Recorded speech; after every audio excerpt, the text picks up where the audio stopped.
حضرت سیدنا عمر فاروق رضی اللہ تعالیٰ عنہ ممبر پر جلوہ گر تھے۔ حافظ سیوطی نے بھی نقل کیا تاریخ میں کہ حضرت عمر فاروق تشریف فرما تھے۔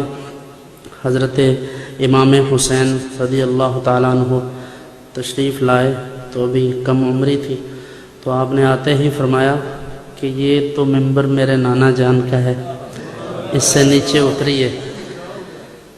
اب دیکھیے حضرت عمر فاروق رضی اللہ تعالیٰ عنہ جو امیر المومنین ہیں، تو وہ انہیں کہتے ہیں کہ بے شک یہ ممبر آپ ہی کے نانا جان کا ہے، میرے باپ کا نہیں۔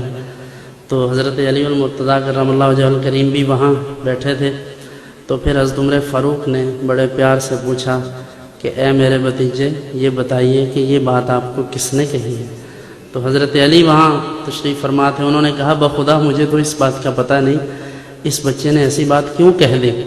پھر ڈانٹنے کے لیے انہوں نے امام حسین کو جب مخاطب کیا، جب ان سے ان کی طرف متوجہ ہوئے، تو حضرت عمر فاروق نے عرض کیا کہ حضرت آپ میرے بھتیجے کو کیوں ڈانٹتے ہیں؟ انہوں نے سچ ہی تو کہا ہے کہ یہ ممبر ان کے نانا جان کا ہے۔ تو جو لوگ اہل بیت سے اس طرح کی محبت رکھتے ہوں، ان کے بارے میں یہ کہا جائے کہ وہ اہل بیت کے دشمن ہیں، ان کی دشمنیاں تھیں، کوئی دشمنی نہیں تھی۔